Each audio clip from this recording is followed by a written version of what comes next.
Hello student, good evening to all of you. Welcome to my YouTube channel BSc bio वाला। तो बच्चों, आज हम लेकर आए हैं आपके लिए एंजाइलोस्टोमा का पार्ट टू। इस पार्ट टू वाले लेक्चर में हम डिस्कस करेंगे physiology and life cycle of Ancylostoma. क्या डिस्कस करेंगे? फिजियोलॉजी इसका। जैसा कि आपको पता होगा, फिजियोलॉजी में हम लोगों ने डाइजेस्टिव सिस्टम पढ़ लिया था। आज हम देखेंगे इसका रिस्पायरेशन कैसा है, एक्सक्रीशन कैसा है, और क्या देखेंगे, और रिप्रोडक्शन इसमें कैसे किस तरीके से पाया जाता है। और लाइफ साइकिल में देखेंगे ये कैसे होस्ट को इन्फेक्ट करके कैसे अपने लाइफ साइकिल को कंप्लीट करता है। तो बच्चों, आइए शुरू करते हैं लेक्चर को। और हाँ, जो नए बच्चे हों, पीछे का वीडियो प्लीज़ कंप्लीट कर लें, वरना एग्जाम टाइम में आपको बहुत प्रॉब्लम होगी, क्योंकि वीडियो आपकी ढेर सारी हो गई हैं। ओके, तो आइए शुरू करते हैं। देखिए, एंसाइलोस्टोमा में रिस्पायरेशन कैसा होगा? एनआयरोबिक। आप तो वेल नोन है, क्योंकि ये पैरासाइट है, इंडो पैरासाइट है। आप जानते हैं, जब हमने करेक्टर पढ़ा रहा था, इसका जो एंसाइलोस्टोमा के मेंबर हैं, उनमें कोई रिप्रोडक्टिव वाला सॉरी कोई रिस्पायरेशन के लिए कोई आर्गन ऐसा कुछ नहीं था कि कोई कॉन्सेप्ट हो रिस्पायरेशन के लिए स्पेसिफिक आर्गन हो। तो यहाँ पे रिस्पायरेशन के लिए कोई स्पेसिफिक आर्गन नहीं था। तो एंसाइलोस्टोमा में ये इंडो पैरासाइट है, इसलिए ये रिस्पायरेशन कैसे करता है? अनएरोबिक। ऑक्सीजन की अनुपस्थिति में ये रिस्पायरेशन करता है। There is no respiratory organ. यहाँ पे कोई भी रिस्पायरेटरी आर्गन नहीं है। यहाँ पे एक्सचेंज ऑफ गैसेस कैसे होता है?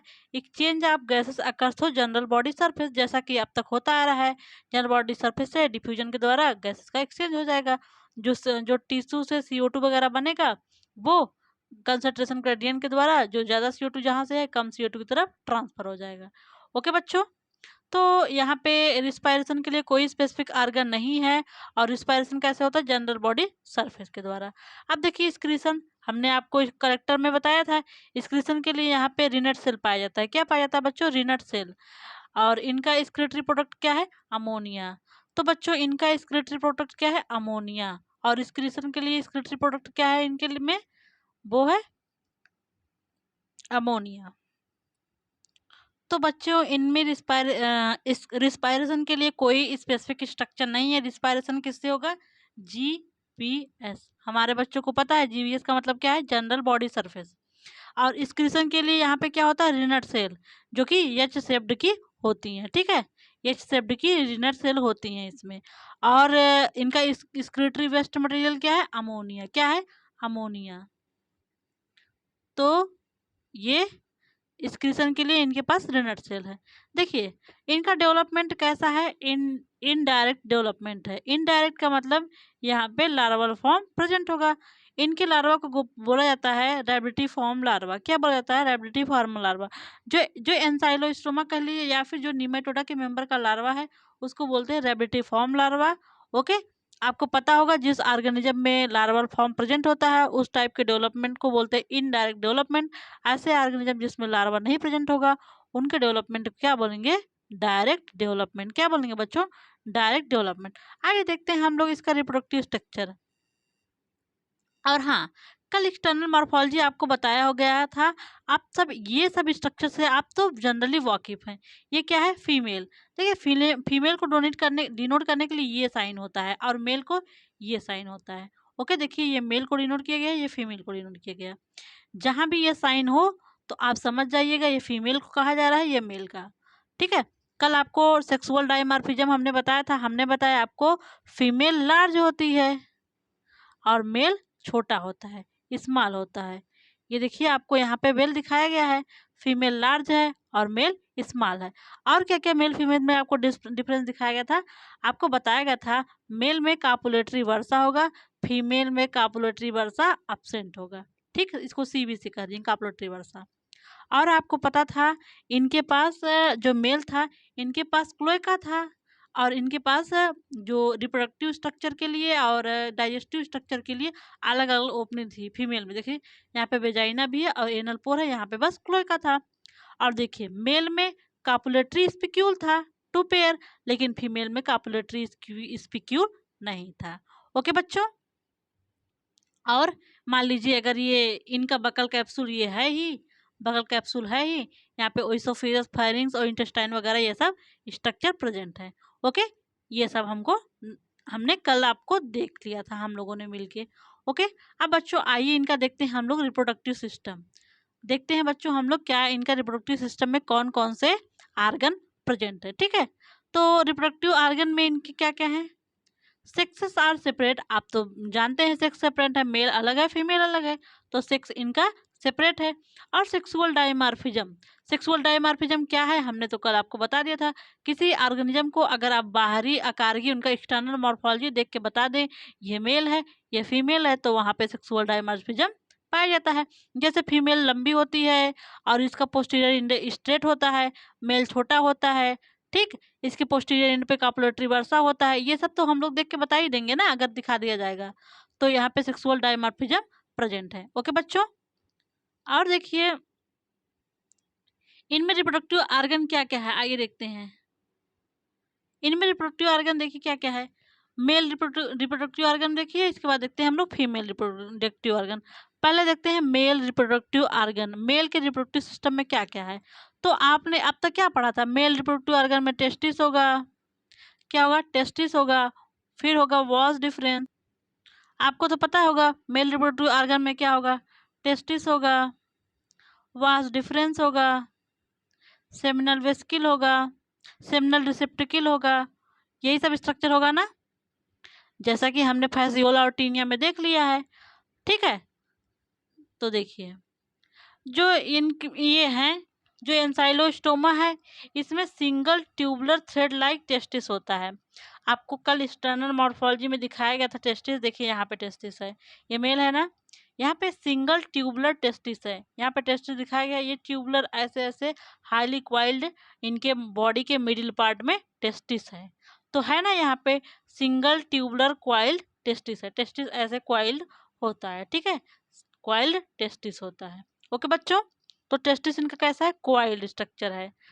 और कहाँ है ये, twisted around intestine in the middle middle part of body. जो इनकी इंटेस्टाइन है, मान लीजिए ये इंटेस्टाइन इनकी है, ठीक है, तो टेस्टिस कहाँ है, इस इंटेस्टाइन की चारों तरफ क्वाइल्ड है। बच्चों समझ में आ गया, इंटेस्टाइन के चारों तरफ टेस्टिस क्वाइल्ड है, समझ में आ गया। और इनके पास एक ही टेस्टिस है, इसलिए इनको बोलते हैं मोनो एडल्फिक। ये बहुत इंपॉर्टेंट है। जो टीनिया सोडियम नहीं, जो ये एंसाइलोस्टोमा या फिर आप कह लीजिए जनरली जो इसके हेलमिंथेस के मेंबर है उनमें एक ही टेस्टिस पाया जाता है, तो इनके मेंबर को बोलेंगे मोनो एडल्फिक। जैसे जिस केस में दो टेस्टिस होता है, जैसे देखिए उनका केस आप देख लीजिए, ह्यूमन का केस यहाँ पे दो टेस्टिस होता है, डाइडेल्फिक बोलते हैं। लेकिन ये फैसियोला मोनोडेल्फिक होते हैं, क्योंकि यहाँ पे एक फैसियोला नहीं, एंसाइलोस्टोमा एक ही टेस्टिस होता है, इसलिए इनको बोलते हैं मोनोडेल्फिक। अच्छा, फैसियोला में कितने टेस्टिस थे और टीनिया सोलियम में आपको पता है कितने टेस्टिस थे, बताइए। टीनिया सोलियम में तो मैंने टेस्टिस थे ना, थे ना। देखिए टेस्टिस क्या होता है, टेस्टिस पोस्टीरियरली पीछे की साइड टेस्टिस, मान लीजिए क्वाइल टेस्टिस है, टेस्टिस आगे ये पीछे की तरफ कहाँ किस में खुलता है, वास डिफरेंस में, किसमें, ए वास डिफरेंस में, which finally open into elongated swollen sac like seminal vesicle. तो टेस्टिस किस में खुलता है, वास डिफरेंस में। ठीक, देखिए इनका ये टेस्टिस हो गया, टेस्टिस किस में खुला, वास डिफरेंस में, और वास डिफरेंस किस में खुलेगा, सेमिनल वेस्किल या वेसिकुलर सेमिनलिस बोल दीजिए इसको, सेमिनल रिसेप्टिकल भी बोलते हैं। ठीक है, और सेमिनल रिसेप्टिकल किस में खुल रहा है, इजैकुलेटरी डक्ट में, और इजैकुलेटरी डक्ट कहाँ खुल रहा है, क्लोएका में। ओके, क्लोएका में सीधे खुल रहा है, आइए देखते हैं हम लोग। तो सेमिनल जो ये इजैकुलेटरी डक्ट है वो किस में खुल रहा है, सेमिनल वेस्किल में, और seminal vesicle the seminal vesicle soon tapered, seminal vesicle आगे टैपर्ड हो जाती है और किस में खुलती है, इजैकुलेटरी डक्ट में। फिर इजैकुलेटरी डक्ट किस में ओपन होती है, क्लोएका में। देखिए टेस्टिस किस में, टेस्टिस से जो ट्यूब निकल रही है वो क्या है, वास डिफरेंस। वास डिफरेंस किस में खुल रही है, सेमिनल रिसेप्टिकल में, सेमिनल वेस्किल में। ओके, किसमें, सेमिनल वेस्किल में, वेस्किल है, रिसेप्टिकल तो फीमेल में होगा, ये क्या है, सेमिनल वेस्किल। क्या है बच्चों, सेमिनल वेस्किल। तो सेमिनल वेस्किल में वास डिफरेंस खुला, ये इजैकुलेटरी डक्ट में, और इजैकुलेटरी डक्ट किस में खुल गया, क्लोएका में। क्यों क्लोएका में खुला, क्योंकि इनके पास एक ही ओपनिंग है जो कि एनस और रिप्रोडक्टिव स्ट्रक्चर की तरह वर्क कर रहा है। ठीक है बच्चों, तो देखिए यहाँ पे आपको फिगर में भी दिखा दे रहे हैं। देखिए इनके पास ये ट्यूबुलर टेस्टिस है, टेस्टिस किस में खुला, वास डिफरेंस में, वास डिफरेंस आगे किस में खुल रही है, देखिए ये साइक्लिक स्ट्रक्चर है, इसी को बोलेंगे वेसिकुलर सेमिनिस या सेमिनल वेसिकल। क्या बोलेंगे बच्चा, सेमिनल वेसिकल, आप लोग देख लीजिएगा। और फिर सेमिनल वेसिकल किस में खुल रहा है, एक ट्यूब लाइक स्ट्रक्चर है, इसी को बोलना है इजैकुलेटरी डक्ट। फिर इजैकुलेटरी आगे देखिए जाके किस में खुल रही है, इधर यहाँ क्लोएका में खुल रही है। ओके बच्चों, कहाँ खुल रही है, क्लोएका में। ठीक, तो मेल रिप्रोडक्टिव ऑर्गन में क्या क्या स्ट्रक्चर है, टेस्टिस है, और क्या है, वास टेस्टिस है, वास डिफरेंस है, सेमिनल वेसिकल है, और क्या है, इजैकुलेटरी डक्ट है, और क्लोएका है। ओके बच्चा, मेल रिप्रोडक्टिव ऑर्गन आपको समझ में आ गया, कोई कंफ्यूजन तो नहीं है। अब देखिए फीमेल रिप्रोडक्टिव ऑर्गन, देखते हैं हम लोग फीमेल रिप्रोडक्टिव ऑर्गन में क्या है। तो आपको पता होगा फीमेल रिप्रोडक्टिव ऑर्गन में ओवरी होगी, ओविडक्ट होगा, और सेमिनल रिसेप्टिकल होगा जहाँ स्पर्म को ये स्टोर करेंगे, और यूट्रस होगा, वेजाइना होगा, यही सब स्ट्रक्चर यहाँ पे होंगे। तो इनके पास ओवरी कितनी है, 2 ओवरी है। इस 2 ओवरी जो प्रेजेंट है, जहाँ पे कोई भी ऑर्गेनिज्म हो जिसके पास 2 ओवरी है उसको बोलते हैं डाइडेल्फिक। जैसे ह्यूमन के केस में भी 2 ओवरी प्रेजेंट होती है, इनको बोलते हैं डाइडेल्फिक। तो यहाँ पे 2 ओवरी प्रेजेंट है, इसको बोलेंगे डाइडेल्फिक कंडीशन। ओवरी ट्यूबुलर, ओवरी इनकी ट्यूब लाइक है एंड हाईली ट्विस्टेड ट्यूब्यूल होता है। जैसे इनका टेस्टिस भी ट्विस्टेड था, ट्यूबुलर था, ऐसे ओवरी भी इनकी ट्विस्टेड होती है। देखिए ट्विस्टेड होती है, मुड़ी हुई, देखिए ऐसे। Okay, 1 ovary anterior side, 1 ovary posterior side. आपको दिखा रहे ओवरी, कल आपको दिखा रहे थे ना यहाँ पे। देखिए इनके पास 2 ओवरी है, एक ओवरी एंटीरियर साइड है, एक ओवरी पोस्टीरियर साइड है, और दोनों ओवरी से ओविडक्ट निकलेगा। समझ रहे हैं आप लोग, यहाँ से भी ओविडक्ट निकलेगा, यहाँ पे से भी ओविडक्ट निकलेगा, 2 ओविडक्ट होगा, 2 इनके पास सेमिनल रिसेप्टिकल होगा, 2 इनके पास यूट्रस होगा, और एक विजाइना या गोनोपोर के द्वारा ये यहाँ सब मिलके आके खुलेंगे। ओके बच्चों, तो इनके पास कितनी ओवरी है, 2 ओवरी है, एक एंटीरियर है और एक पोस्टीरियर है। समझ में आया बच्चों। ओवरी कंटिन्यू इनटू ओविडक्ट है, जो मान लीजिए ऐसे ऐसे ओवरी है, ये नीचे वाला भी ओवरी है, और यहाँ से ओविडक्ट निकलेगा, दोनों ओवरी से ओविडक्ट निकलेगा। ठीक, दोनों ओवरी से ओविडक्ट निकला। फिर ओविडक्ट किस में खुलता है, सेमिनल रिसेप्टिकल में। ये दोनों किस में खुलेंगे, सेमिनल रिसेप्टिकल में। और सेमिनल रिसेप्टिकल किस में खुलेगा, यूट्रस में। ठीक है, सेमिनल रिसेप्टिकल किस में खुलेगा, यूट्रस में। 10, तब इनके पास कितने यूट्राई हैं, 2 यूट्राई हैं। जैसे मान लीजिए एक ओवरी, एक एक ये ओविडक्ट हुआ, एक ओविडक्ट हुआ, फिर इसका सेमिनल रिसेप्टिकल, फिर ओवरी, इसका ओविडक्ट, फिर इसका सेमिनल, और 2 इनके पास यूट्राई होगा। क्या होगा, 2 यूट्राई होगा इनके पास, दिखा दें आपको, 2 यूट्राई होगा। जैसे एक ओवरी यहाँ है, एक ओवरी यहाँ है। ठीक है, ओवरी कहाँ खुलेगी, ओविडक्ट में, यहाँ इनके पास ओविडक्ट होगा, ओविडक्ट फिर यूट्रस में, यूट्रस में। ठीक, यहाँ पे इनको सेमिनल रिसेप्टिकल आपको नहीं दिखाया गया है। ओके बच्चों,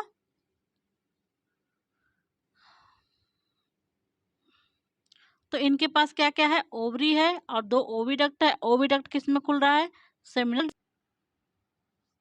तो ओवरी किस में ओपन हो रही है, ओविडक्ट। फिर ओविडक्ट किस में खुल रही है, ओविडक्ट किस में ओपन हो रही है, सेमिनल रिसेप्टिकल। सेमिनल रिसेप्टिकल क्या है, सैक लाइक स्ट्रक्चर है जिसमें टेम्पोररी रूप से स्पर्म स्टोर होता है।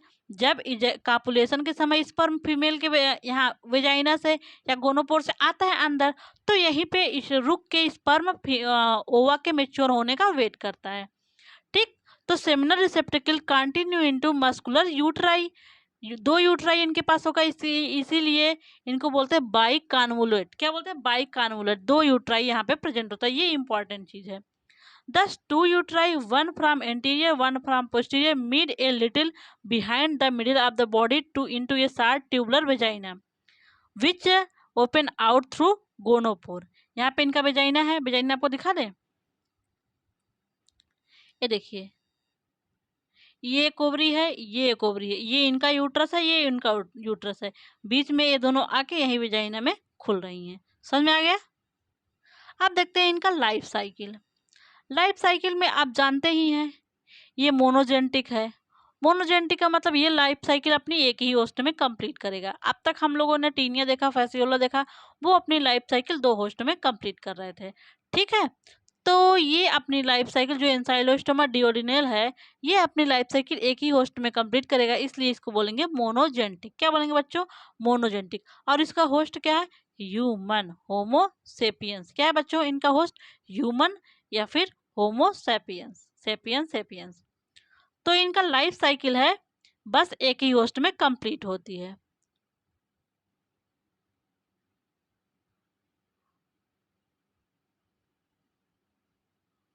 यहाँ पे देखिए 2 बार आ गया है, खींचा गया ना, देखिए।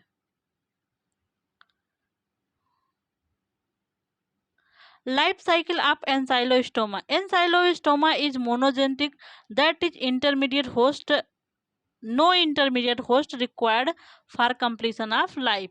यहाँ पे कोई इंटरमीडिएट होस्ट नहीं होगा, एक ही होस्ट है जो कि इनका, जिस होस्ट में इनकी लाइफ साइकिल कंप्लीट होगा। Man is main host for Ancylostoma. Ancylostoma के लाइफ साइकिल के लिए मैन ही एक सिंगल होस्ट है। तो कॉपुलेशन क्या है? कॉपुलेशन तो आपको पता होता है होगा। कॉपुलेशन क्या है? कॉपुलेशन क्या है? मेल और फीमेल का एक दूसरे से क्लोज आना, और मेल अपना ये जो इसके पास कॉपुलेटरी वर्सा है वो फीमेल के गोनोपोर में इंसर्ट करके स्पर्म को ट्रांसफर कर देगा। स्पर्म जाएगा, ओवा से मिलके फ्यूज करके जाइगोट बना लेगा जो कि 2n है। ठीक बच्चों, तो क्या है? Copulation occurs in intestine of human being. ये ह्यूमन के इंटेस्टाइन में रहता है, वहाँ पे जो छेद करके उससे ब्लड सक करता रहता है। तो यही इंटेस्टाइन में मेल और फीमेल दोनों जो एंसाइलोस्टोमा है एक दूसरे से पास आके कॉपुलेशन करते हैं। तो कॉपुलेशन कहाँ हुआ? इंटेस्टाइन में, क्योंकि इंटेस्टाइन में ही ये रह रहा है तो कॉपुलेशन इनका कहाँ होगा? इंटेस्टाइन में। ठीक, इनका सेक्सुअल रिप्रोडक्शन कहाँ होगा? ह्यूमन के इंटेस्टाइन में। अब देखिए, ड्यूरिंग कॉपुलेशन प्रोसेस के दौरान the copulatory versa of male, जो मेल का कॉपुलेटरी वर्सा है, is applied on the gonopore overall vulva of female. जो मेल का कॉपुलेटरी वर्सा है वो फीमेल के वल्वा में अप्लाइड कर दिया, ट्रांसफर कर दिया जाएगा। ठीक है, स्पर्म आर ट्रांसफर्ड, ये वल्वा को अप्लाई करके स्पर्म उसमें ट्रांसफर कर देता है। फीमेल स्टोर स्पर्म इन सेमिनल रिसेप्टिकल। आपको दिखा दें यहाँ से,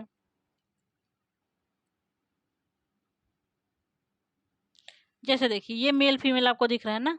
तो मेल क्या किया, जब इनका ब्रीडिंग सीजन होगा, मेल अपना ये कॉपुलेटरी वर्षा ये जो नहीं है, यहाँ पे कॉपुलेटरी स्पिक्यूल नहीं है, इससे ये फीमेल को होल्ड करेगा, मतलब पकड़ेगा। ठीक है, तो ये इनका कॉपुलेटरी स्पिक्यूल जो नहीं है, कॉपुलेटरी वर्षा, ये फीमेल की इस वेजाइना में ये ट्रांसफर करके स्पर्म को ट्रांसफर कर देता है।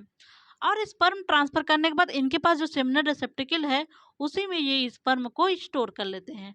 ठीक है, स्पर्म को स्टोर कर लिए।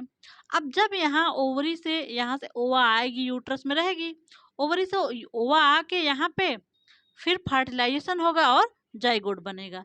तो इनके पास जो फर्टिलाइजेशन है वो इंटरनल फर्टिलाइजेशन है, और कॉपुलेशन कैसा है? Cross fertilisation. इनके पास क्रॉस फर्टिलाइजेशन है और इंटरनल फर्टिलाइजेशन है। ठीक बच्चों, इंटरनल फर्टिलाइजेशन का मतलब बॉडी के अंदर फर्टिलाइजेशन हो रहा है, और क्रॉस का मतलब मेल और फीमेल दोनों डिफरेंट डिफरेंट है। अब कॉपुलेशन हो गया, कॉपुलेशन होने के बाद क्या होगा? फर्टिलाइजेशन। अब स्पर्म देखिए फीमेल के सेमिनल रिसेप्टिकल में आ गया है। अब यहाँ पे देखते हैं फर्टिलाइजेशन। आप सभी जानते हैं फर्टिलाइजेशन यहाँ पे क्रॉस फर्टिलाइजेशन है, क्योंकि मेल और फीमेल दोनों सेपरेट हैं। और यहाँ पे इंटरनल फर्टिलाइजेशन है, क्योंकि फीमेल के सेमिनल रिसेप्टिकल में स्पर्म है, वहीं पे फर्टिलाइजेशन होगा। अब देखिए, fertilisation takes place in seminal receptacle. जो फीमेल का सेमिनल रिसेप्टिकल है, सैक लाइक स्ट्रक्चर है जहाँ पे स्पर्म है, यहीं पे फर्टिलाइजेशन होगा। फर्टिलाइजेशन में होगा क्या? ये जो फीमेल है और ये स्पर्म मेल है, दोनों एक दूसरे से फ्यूज करके क्या बनाएंगे? जाइगोट।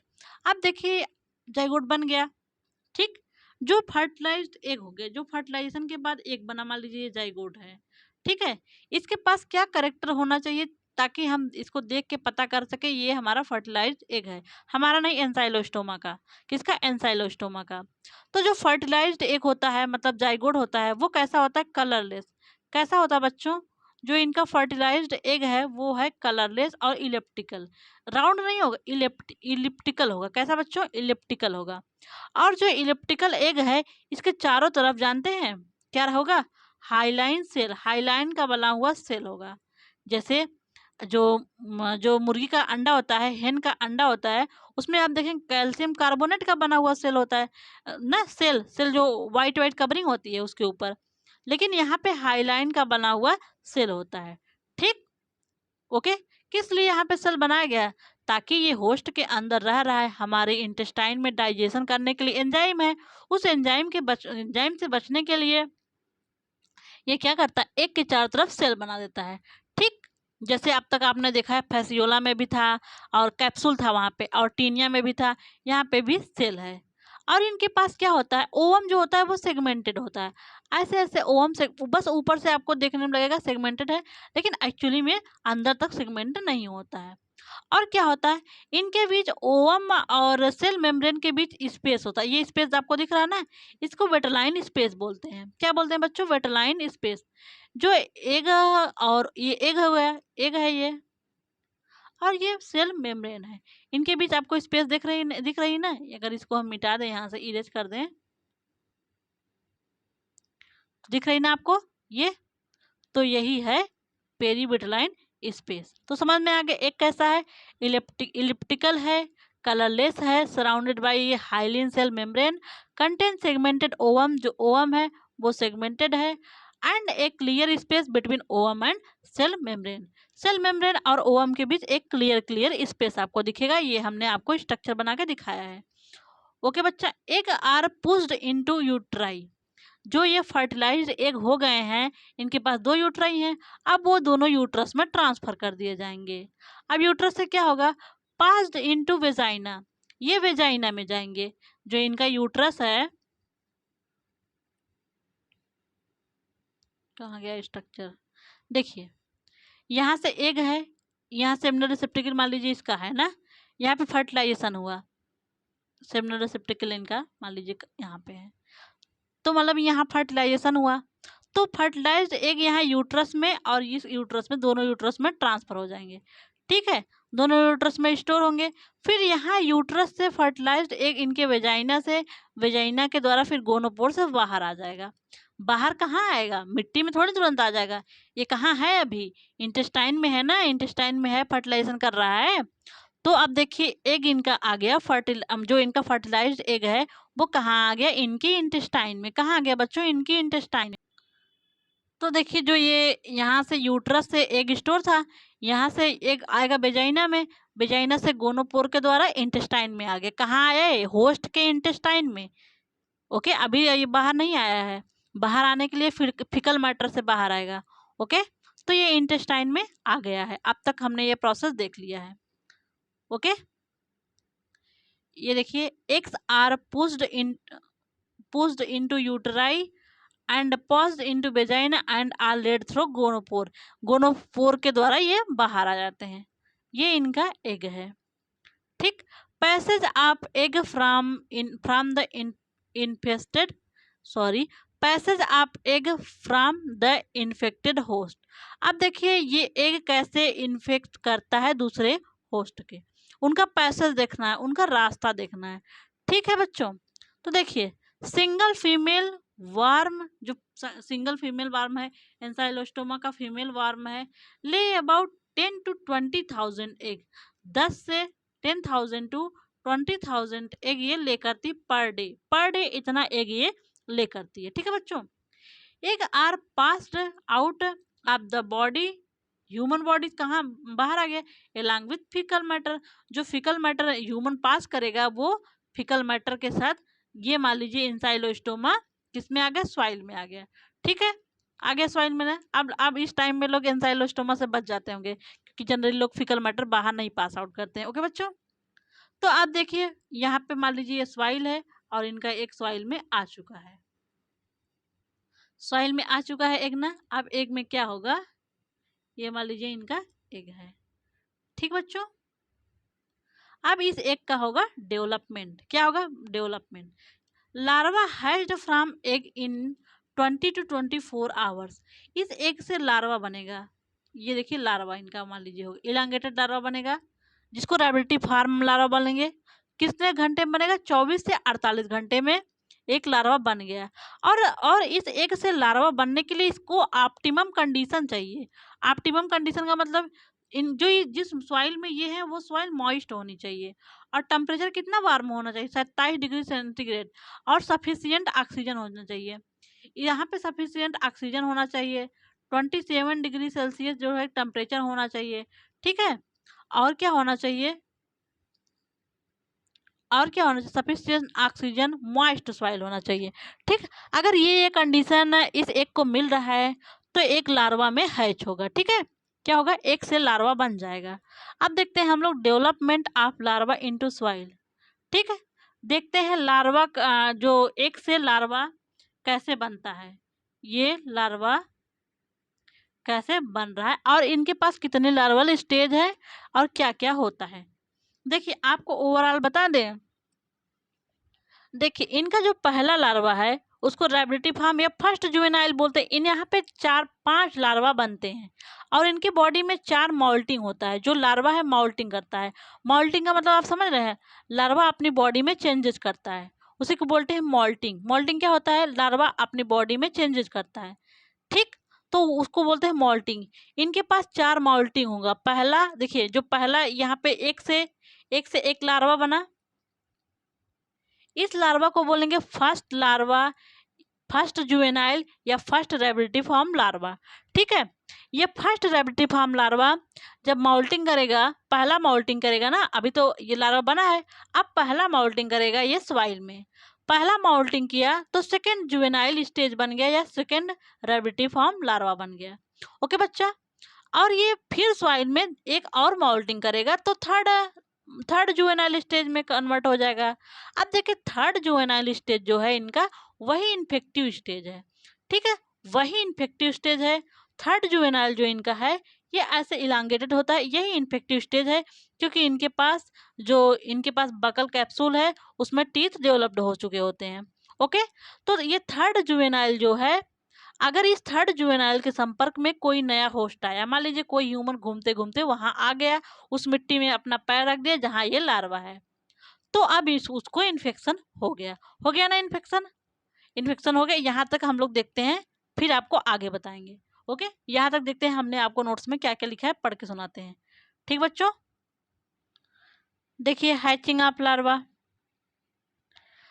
लार्वा हैज्ड फ्रॉम एक से लार्वा 24 से 48 घंटे में एक लार्वा बन जाएगा। ठीक है, एक हैज एट ऑप्टिमम कंडीशन, इनके फेवरेबल कंडीशन हो, जैसे मॉइस्ट सॉइल हो, सॉइल में नमी हो, और यहाँ पे गर्मी कितना होना चाहिए, 27 डिग्री सेल्सियस का, और सफिशियंट ऑक्सीजन मिलते रहना चाहिए। अगर ये सब कंडीशन वो एक को नहीं मिल रहा है तो वो लार्वा में उसमें लार्वा नहीं बनेगा। ठीक है, development of larva into soil. अब सॉइल में देखिए लार्वा कैसे बनते हैं, यहाँ पे डिफरेंट स्टेज के लार्वा हैं। तो पहले स्टेज का लार्वा देखिए, first stage larva, newly hedged larva called first stage larva. Newly hedged का मतलब अभी अभी जो एक से पहला लार्वा बन रहा है उसी को बोलेंगे फर्स्ट स्टेज लार्वा या फिर रैबिडिफॉर्म लार्वा। क्या है ये, फर्स्ट स्टेज लार्वा या फिर रैबिडिफॉर्म लार्वा। तो पहला लार्वा बन गया। ये लार्वा कैसा है, हाईली एक्टिव है, ये बहुत ही एक्टिव होता है। ठीक है, ये लार्वा जैसे ऐसा है, इसका ये लार्वा बहुत ही एक्टिव होता है। और खाता किस पे है, ये खाता है, फीडिंग होता है, ये फीडिंग होता है, feeds on bacteria and fishes. जो फिकल मैटर है ग्राउंड पे, उसमें बैक्टीरिया होंगे, उस बैक्टीरिया को एक खाएगा, और organic matter present in soil, organic matter जो भी जैसे सड़े गले पदार्थ हैं वो जो सॉइल में प्रेजेंट है इनको खाएगा। क्या क्या खाएगा, फिकल मैटर के बैक्टीरिया को खाएगा, और ऑर्गेनिक मैटर को खा खा के ये अपनी साइज को बड़ा करेगा। क्यों साइज बड़ा कर रहा है, अभी इसको माउल्टिंग करके बड़ा और second third stage fourth stage larva बनाना है। ठीक है, अब देखिए फर्स्ट स्टेज लार्वा से अब देखिए सेकंड स्टेज लार्वा।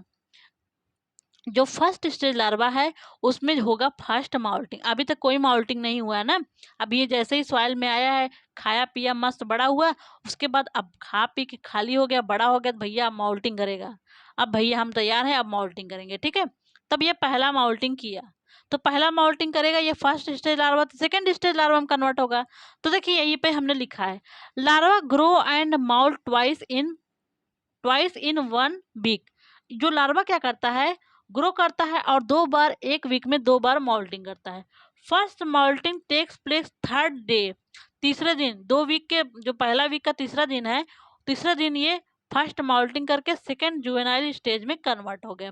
जो फर्स्ट रैबिड इनका जो फर्स्ट जुवेनाइल था वो पहले माउल्टिंग के द्वारा सेकेंड जुवेनाइल में कन्वर्ट हो चुका है। कहाँ कन्वर्ट हुआ है? सॉइल में।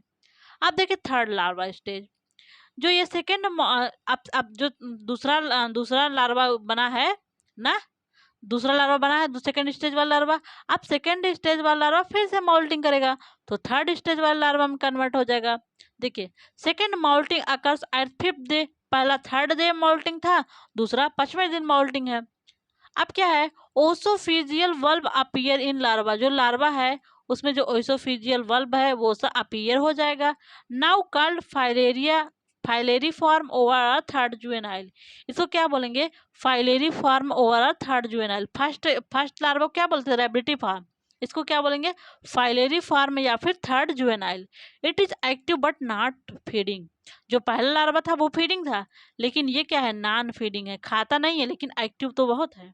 अब देखिए, अब जो ये जो थर्ड लार्वा बन गया था, थर्ड स्टेज लार्वा, यही इन्फेक्शियस लार्वा है। यहाँ तक हमने आपको बताया है। अब देखिए ये इन्फेक्शियस है, इंटरेंस इनटू न्यू होस्ट, अब ये नए होस्ट में एंटर करेगा।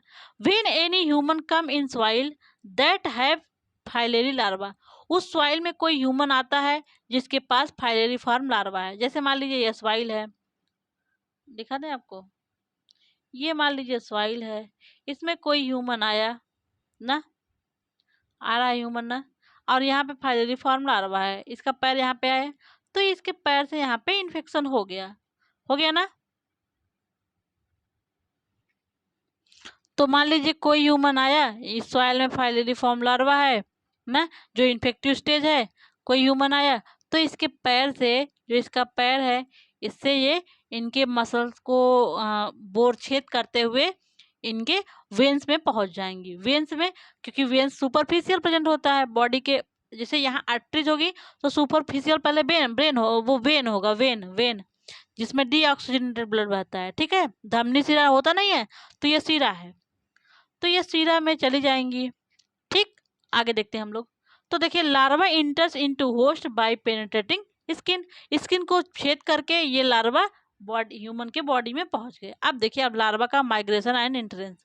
अब लार्वा तो मान लीजिए इंटर कर चुका है ना, जो टिश्यू है हमारा पैर का या फिर अगर हाथ का है तो वो वहां पे आ चुका है लार्वा। अब देखते हैं लार्वा का माइग्रेशन। माइग्रेशन क्यों हम लोग पढ़ रहे हैं? लार्वा को जाना कहाँ? इंटेस्टाइन में। अब किस कैसे कैसे जाएगा? डायरेक्ट वेन से तो इंटेस्टाइन में नहीं जाएगा ना, पाथ होना चाहिए, रास्ता होना चाहिए। वेन ब्लड लेके कहाँ जाएगा? हार्ट में, क्योंकि वेन में डीऑक्सीजनेटेड ब्लड है, तो ये राइट साइड लेकर जाएगा कि नहीं? राइट एट्रियम में। तो राइट एट्रियम में देखिए, हम आपको पहले एक बार बता दे रहे हैं, पैर में देखिए ये लार्वा है, थर्ड स्टेज वाला, ठीक है, थर्ड स्टेज वाला लार्वा है, तो डायरेक्ट वहाँ टिश्यू से वो डायरेक्ट इंटेस्टाइन में नहीं जा सकता, ठीक है, उनको विभिन्न पाथ से गुजरना ही होगा, क्योंकि हमारी बॉडी में जब हम मुंह से भोजन लेते हैं तो इंटेस्टाइन में जाने के लिए पाथ है ना, मुंह में गया भोजन, बकल कैविटी, फिर firings, oesophagus, stomach, okay, stomach से इंटेस्टाइन। तो अभी तो ये पैर के पास है, पैर वाली टिश्यू में ना है, तो वहां से वो लेग से, देखिए लेग से कहाँ जाएगा? लेग से वो जाएगा पहले वेन में। लेग के पास जो वेन है, ब्लड के माध्यम से वो पहुंचेगा, क्योंकि ब्लड हर बॉडी के हर पार्ट में जा रहा है, तो वेन में गया। वेन से ये चला जाएगा हार्ट में, ठीक है, हार्ट में जाएगा, हार्ट में गया। हार्ट से ये कहाँ जाएगा पता है आपको? हार्ट से ये जाएगा, जो हिपैटिक पोर्टल वेन होती हैं, जो वेन वगैरह, ये जाएगा लंग में। सॉरी, हार्ट से कैसे जाएगा लंग में पता है?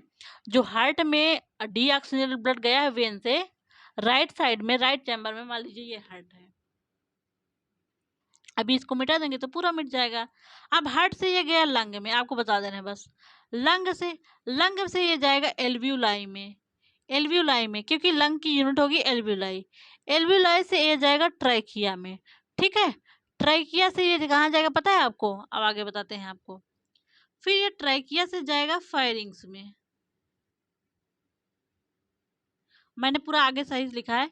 फायरिंग से फिर जाएगा ओइसोफेगस में, फिर ओइसोफेगस से, अब तो हो गया फायरिंग्स, ओइसोफेगस, स्टमक, और फिर इंटेस्टाइन। इंटेस्टाइन पहुंच गया ना, यही इनका है, डियोडिनम पहुंच जाएगा। जो यहाँ ओइसोफेगस में ये चौथी मॉल्टिंग करेगा, अभी तक तीसरी मॉल्टिंग करेगा। अभी तक 2 मॉल्टिंग कर चुका जो कि सॉइल में ही। अब यहाँ ओइसोफेगस में तीसरी मॉल्टिंग करेगा तो फोर्थ जुवेनाइल में चेंज हो जाएगा। अब ये फोर्थ जुवेनाइल स्टोमक से इंटेस्टाइन के डिओडिनम में पहुंच गया। अब डिओडिनम में पहुंचने के बाद ये फोर्थ जुवेनाइल मॉल्टिंग करेगा। कैसी मॉल्टिंग? चौथी और पांचवी मॉल्टिंग करेगा और चेंज हो जाएगा। कौन सा जुवेनाइल बनेगा? सिक्स्थ जुवेनाइल में ये चेंज हो जाएगा। अब सिक्स्थ जुवेनाइल से ये डेवलपमेंट करके वहां से ब्लड और चूस के अपना एडल्ट कन्वर्ट हो जाएगा। एडल्ट में बनने के बाद फिर अंडा देगा, फिर ऐसा इनकी प्रोसेस फिर से प्रोसेस ऑन हो जाएगी। तो आइए हम लोग देखते हैं लार्वल माइग्रेशन आफ्टर एंट्रेंस। कहाँ है अभी तक? कहाँ है? After several hours of infection larvae migrate through various human organ. जो ये ह्यूमन का मान लीजिए पैर है, यहाँ पे ये लार्वा है, ठीक है। अब यहाँ पे कुछ घंटे ये व्यतीत करेगा, तुरंत नहीं जाएगा, ठीक है। पहले सोचेगा समझेगा हमको कहाँ कहाँ कैसे कैसे जाना है, ठीक है। तो यहाँ पे सोच समझ के ये फिर डिसाइड करता है हमको कैसे कैसे जाना है, कहाँ कहाँ। यहाँ पे हम आपको ग्राफिकल रिप्रेजेंटेशन कर दिए हैं इसका। देखिए पहले पहले देखिए कैसे कैसे जा रहा है। ह्यूमन स्किन में ये आ चुका है, ठीक है। इन्फेक्शन हो गया है, ह्यूमन स्किन में आ चुका है। अब ये जाएगा वेन्स में। पैर है, पैर में तो ब्लड की सप्लाई होगी ही, तो उसका जो वेन है जहाँ पे सिरा, जहाँ पे डीऑक्सीजनेटेड ब्लड मतलब अशुद्ध रक्त बहता है, उस रक्त में ये जाएगा, ठीक है। वहाँ से क्योंकि ये वेन है तो ये अशुद्ध रक्त है, इसका ब्लड प्योर होने के लिए हार्ट में जाएगा ही, ठीक है। हार्ट में जाएगा तो हार्ट कहाँ ब्लड को भेजता है? ऑक्सीजनेशन होने के लिए लंग में भेजता है। तो राइट वेंट्रिकल में चला गया। राइट वेंट्रिकल से जो पल्मोनरी आर्टरी नहीं है, पल्मोनरी एओर्टा, वहां से ब्लड जाएगा लंग के पास, ठीक है। ब्लड लंग के पास गया तो लंग की यूनिट होती है एल्वुलाई। वो लंग से, जैसे मान लीजिए हमारी लंग है, ये हमारा लंग है, लंग की यूनिट होती है एल्वुलाई। तो ये लंग से आ गया यहाँ पे एल्वुलाई में, क्योंकि देखिए ये मान लीजिए हार्ट है ना, ये हार्ट है, तो हार्ट से पल्मोनरी एओर्टा निकल के इस ब्लड को, जो डीऑक्सीजनेटेड ब्लड है, ये लंग के पास ऑक्सीजनेशन के लिए भेजता है, ठीक है। तो इस ब्लड के माध्यम से इसमें ये घुस के यहाँ पे ये आ गया है, यहाँ पे लार्वा आ चुका है, ठीक है। फिर अब लंग से ये चला जाएगा एल्वुलाई में, जो लंग की यूनिट है। तो लंग से ये एल्वुलाई में पहुंच चुका है। तब ये जो एल्वुलाई है, क्योंकि देखिए जैसे ये हमारा रिस्पायरेटरी सिस्टम ट्रैकिया होता है ना, तो ट्रैकिया से ऐसे ही लंग लगा रहता है, और लंग में क्या है? एल्वुलाई है, ठीक है। यहाँ पे हमारा हार्ट होता है। जब आपको वो फिजियोलॉजी पढ़ाएंगे तो आप समझ जाइएगा, ठीक है। तो हमारा यहाँ पे हार्ट है, यहाँ से ये आया लंग में पहुंच गए ना, लंग में पहुंच गया ये माइक्रोफाइल एरिया। अब लंग से ये पहुंच जाएगा ट्रैकिया में, ट्रैकिया में पहुंच जाएगा ना। अब ट्रैकिया के बगल में, ठीक ऐसे ही इनके बगल में देखिए, ट्राइकिया के जस्ट बगल में यहीं पे ओइसोफेगस होता है, ट्राइकिया के जस्ट पीछे, ठीक है। तो इस ट्राइकिया से अब ये ओइसोफेगस में आ गया। ओइसोफेगस में आ गया, कहेगा वाह वाह वाह। वो ओइसोफेगस नहीं, फायरिंग्स में आएगा। फायरिंग से कहेगा वाह, मुझे तो अब पाथ मिल गया, अब किसी की जरूरत नहीं है। तो देखिए यहाँ पे यहाँ से आगे ट्राइकिया से ये जाएगा फायरिंग्स में, ठीक है। फायरिंग से चला जाएगा ओइसोफेगस में, क्योंकि ये फायरिंग्स है, फायरिंग के बाद ओइसोफेगस है ही। तो फायरिंग से ये चला गया ओइसोफेगस में। ओइसोफेगस में एक आता है अपना तीसरा मॉल्टिंग। तो बच्चों ओइसोफेगस में ये अपना क्या करता है? तीसरा मॉल्टिंग। अभी तक 2 मॉल्टिंग किया है, वो भी सॉइल में। थर्ड स्टेज का लार्वा आ रहा है, ओके, जिसको फाइलरी फॉर्म बोल रहे हैं। अभी ओइसोफेगस में अपना थर्ड मॉल्टिंग कर दिए तो फोर्थ स्टेज लार्वा में कन्वर्ट हो गया। फोर्थ स्टेज लार्वा में कन्वर्ट हो गया। अब ये आगे माइग्रेशन करेगा। आगे फायरिंग से आप जानते हैं, फिर ये स्टोमक में जाएगा, हमारे पेट में। फिर स्टोमक से चला गया इंटेस्टाइन में, इंटेस्टाइन के डिओडिनल वाले हिस्से में। अब ये डिओडिनम में जाके भैया कहेगा वाह वाह वाह, अब हम पहुंच गए अपने स्थान पे जहाँ पे हमको पहुंचना था, क्योंकि डिओडिनम में ही ये रहता है और डिओडिनम में पहुंच गया। कभी कभी जेजुनम में भी रहता है, ओके। तो डिओडिनम में पहुंच के ये क्या करता है भैया? आराम करता है। आराम करने के बाद क्या करता है? अपना चौथा और फाइनल माउल्टिंग, चौथा और पांचवा जो कि फाइनल माउल्टिंग है, वो करता है, ठीक। माउल्टिंग कर लिया। अब क्या किया, डिओडिनम में माउल्टिंग करने के बाद अपनी साइज लगभग बढ़ाता है। देखिए 2 मिलीमीटर इनका लेंथ है और 0.1 मिलीमीटर इनका डायमीटर, इतना बढ़ता है, ओके। बढ़ उड़ के भैया एडल्ट में यहाँ पे इंटेस्टाइन में कन्वर्ट हो जाएगा। आगे की प्रोसेस आपको आगे बताएंगे, ठीक है। अब क्या है, जो यहाँ तक माइग्रेशन हुआ इंटेस्टाइन तक पहुँचने में इनको 10 दिन पूरे लग गए, ठीक है, 10 दिन लग चुके हैं इनको। अब आगे देखिए, आप लोग समझ में आ गया ना कैसे कैसे आया है। एक बार फिर से देखिए, ह्यूमन स्किन में गया, ह्यूमन स्किन के पैर वाले स्किन में, फिर वहाँ वेन के माध्यम से ये चला जाएगा राइट वेंट्रिकल में। बहुत समझदार है। फिर वहां से ये जाएगा लंग में, लंग से फिर एल्वुलाई, एल्वुलाई से ट्राइकिया, ट्राइकिया से फायरिंग, फायरिंग से ओइसोफेगस जहाँ पे थर्ड माउल्टिंग करेगा। फिर स्टमक में फोर्थ स्टेज वाला लार्वा पहुंचा, फिर डिओडिनम में ये अपनी साइज को बड़ा करेगा और ये टोटल माइग्रेशन इंटेस्टाइन तक पहुंचने में ये लगभग 10 दिन ले लेता है। अब देखिए आगे क्या है। अब maturation of larva into adult. अब लार्वा इंटेस्टाइन में पहुंच तो गया है, अब लेकिन अभी तो वो एडल्ट में नहीं कन्वर्ट होगा, अभी तो लार्वा में ही, फार्म में ही। अब क्या करेगा, ये लार्वा एडल्ट में कन्वर्ट होगा, ठीक है, इस लार्वा का एडल्ट में मेचुरेशन होगा। अब देखिए यहाँ क्या होता है, इन जेजुनम लार्वा सेटल डाउन, जो जेजुनम की वॉल होगी लार्वा उसी पे सेटल हो जाएगा, ठीक है, लार्वा वहीं सेटल हो जाएगा। And under go fourth and final माउल्टिंग on 15 day. 10 दिन तक वहां पे इंटेस्टाइन पहुंचा, 5 दिन तक वहां रेस्ट किया और 15वें दिन ये चौथी और पांचवी माउल्टिंग कर लिया। अब क्या है, माउल्टिंग में क्या हुआ, इन्होंने buccal capsule with teeth develop कर लिया। इनके पास जो बकल कैप्सूल हमने बताया था कल वाले लेक्चर में, वो बकल कैप्सूल, और बकल कैप्सूल में कितने टीथ थे, 6 टीथ थे ना, काइटिन के बने हुए। वो टीथ डेवलप्ड हो जाएगा लार्वा में। वार मेच्योर सेक्सुअली। अब जो ये लार्वा था वो कंप्लीट एडल्ट वार में कन्वर्ट हो चुका है और वो सेक्सुअली भी मैच्योर हो चुका है। सेक्सुअली मैच्योर का मतलब अब वो रिप्रोडक्शन कर सकता है। क्या, सेक्सुअली वो लार्वा अब सेक्सुअली मैच्योर हो चुका है 15 दिन के अंदर, नहीं 15 दिन में वो मॉल्टिंग वोल्टिंग कर लिया है। अब वर्म लगभग 3 से 4 वीक में, 3 से 4 वीक का मतलब 21 से 28 दिन में, 21 से 28 दिन में लार्वा भैया अंडा देने शुरुआत कर देगा फिर से। जहां से हमने प्रोसेस स्टार्ट किया था, कॉपुलेशन से स्टार्ट किया था, वो एग दिया, एग ले हुआ, एग इनके कहाँ से गया, फिर एग स्टोर हुआ यूट्रस से, यूट्रस से गोनोपोर के द्वारा बाहर हो गया, तो अब फिर प्रोसेस वही स्टार्ट कर दिया, एग ये देना शुरू कर दिया। अच्छा, सारी प्रोसेस समझ में आ रही कि नहीं, कोई कंफ्यूजन तो नहीं है आपको। इसका हम मॉल्टिंग दिखा रहे हैं। मॉल्टिंग देखिए, फर्स्ट और सेकंड मॉल्टिंग कहाँ हुई थी, सॉइल में, थर्ड मॉल्टिंग ओइसोफेगस में, फोर्थ और फिफ्थ मॉल्टिंग इंटेस्टाइन में। एक पूरी लाइफ साइकिल को हमने एक पेज में आपको ग्राफ के माध्यम से समझा दिया है।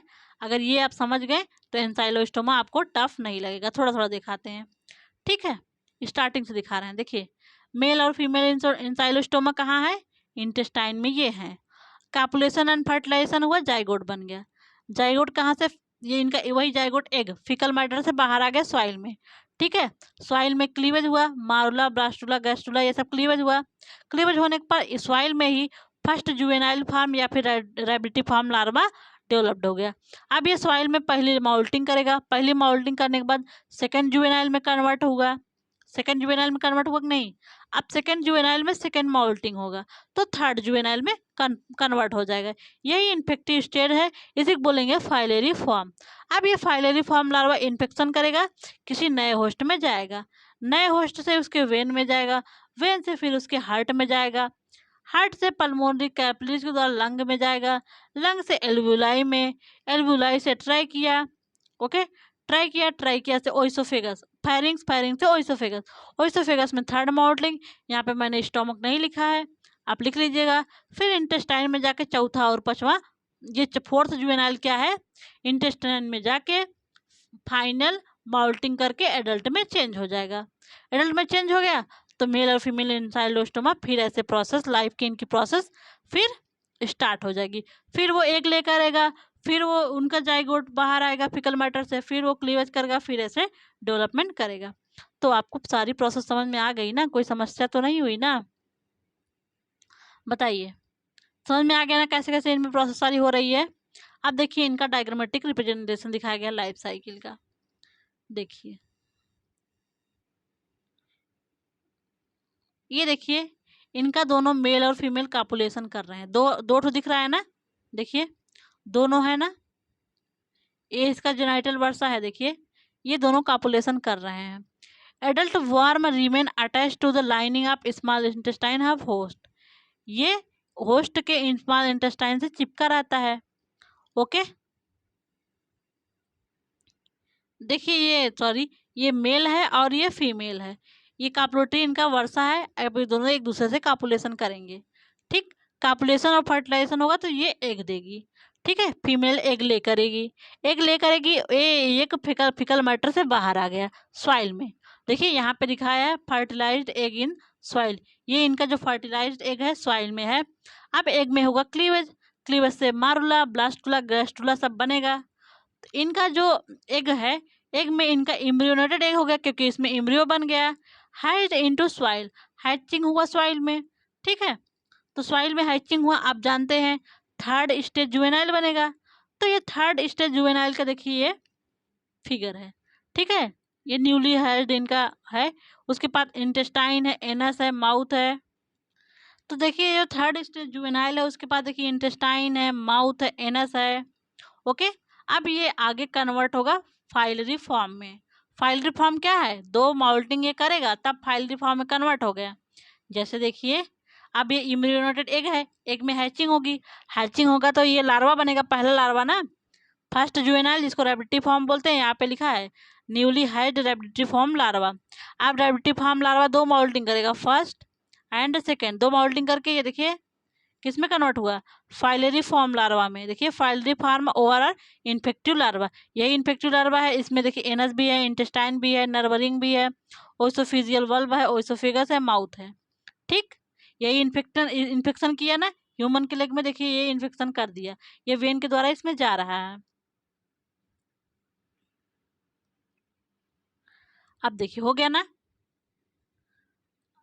अब देखिए लार्वी, अब यहाँ पे इसका लार्वा का माइग्रेशन दिखाया गया है। Larvae migrate through heart, lung, throat and stomach to the small intestine. Larva देखिए अब पैर से देखिए इनके इसके हार्ट में जाएगा, हार्ट से लंग में, लंग से फिर देखिए इसके ट्रैकिया में, देखिए देख रहे हैं ना, सो इनके फायरिंग्स में जाएगा, फायरिंग से देखिए फिर सीधे सीधे सीधे कैसे आएगा स्टमक में, स्टमक से देखिए अगर आप एरो देखिए, खाली एरो देखिए, ये आ गया इंटेस्टाइन में। अब इंटेस्टाइन में क्या होगा, ये फाइनल माउल्टिंग करेगा, जब ये व्यक्ति फिकल मैटर करेगा तो एक आ जाएगा बाहर, एक आ जा ना, यहाँ पे ये देखिए, यहाँ इंटेस्टाइन में एडल्ट में कन्वर्ट होंगे, ये एडल्ट हो गया ना, यही इंटेस्टाइन में ही है ना ये। अगर जब ये फिकल मैटर पास करेगा तो एक भी पास होगा, फिर इनका ये सब डेवलपमेंट स्टार्ट हो जाएगा। समझ में आएगा लाइफ साइकिल। देखिए ये मेल फीमेल है, फर्टिलाइजेशन हुआ, ये इंटेस्टाइनियम है ना, ये लोग, ये सब क्लीवेज हुआ। तो पहला जो रैबिडिटी फॉर्म लार्वा है, अब देखिए वो करेगा माउल्टिंग, तो किस में कन्वर्ट होगा, फाइलरी फॉर्म लार्वा जो कि इन्फेक्टिव स्टेज है। फिर उसके बाद ये इन्फेक्शन करेगा, इन्फेक्शन से देखिए इसके गया ये लंग में, सॉरी पहले हार्ट में गया, हार्ट से लंग में, लंग से देखिए ये ट्राइकिया में, ट्राइकिया से फिर देखिए कहाँ गया, ट्राइकिया से फिर फायरिंग्स में, फायरिंग से ओइसोफेगस, ओइसोफेगस से फिर स्टमक से, स्टमक में देखिए एडल्ट रहेगा, अपना फिर से जो प्रोडक्शन करके फिर एग ले करेगा, फिर ये एडल्ट में कन्वर्ट हो जाएगा। तो इनकी ऐसे ही लाइफ साइकिल कंप्लीट हो रही है। तो देखें यहाँ पे दो होस्ट है कि एक ही होस्ट है, एक ही होस्ट है ना। लाइफ साइकिल अब कंप्लीट समझ में आ गई, कोई प्रॉब्लम बताइए जल्दी से। अब देखते हैं हम लोग सिम्टम, जो ये बीमारी काज कर रहा है एंसाइलोस्टोमियोसिस, इसका सिम्टम्स क्या है। आप जानते हैं ये ब्लड सक करेगा तो एनीमिया होगा, और देखिए पैर में जब ये पैर से ये कांटेक्ट में आ रहा है तो खुजली होगी, वहाँ पे ईचिंग होगा, ग्राउंड ईच, क्रीपिंग इरप्शन, जब ये डोलता है ना ऐसा, मतलब बॉडी में ट्रेवल करता है तो आपको थोड़ा सा खुजली टाइप लगेगी, ठीक है। लेसन्स इन लंग, लंग में चोट करेगा क्योंकि खाते पीते जा रहा है, ऐसा थोड़ी ना मुंह बांध के वो गया है, हर जगह खाते पीते सबको इन्फेक्ट करते हुए जा रहा है, लेसन चोट बना देगा लंग में, ठीक। लेसन इंटेस्टाइन, इंटेस्टाइन में रहेगा, वहाँ लेसन तो करेगा, चोट तो करेगा। एब नॉर्मल अपेटाइट, आपकी भूख अब नॉर्मल हो जाएगी, आपको भूख बहुत तेज लगेगी या फिर नहीं लगेगी, ये सब होगा, अब नॉर्मल हो जाएगा। कॉन्स्टिपेशन, आपको कब्ज हो जाएगा, लैट्रिन पास आउट सही से नहीं होगा, ठीक, कब्ज होगा।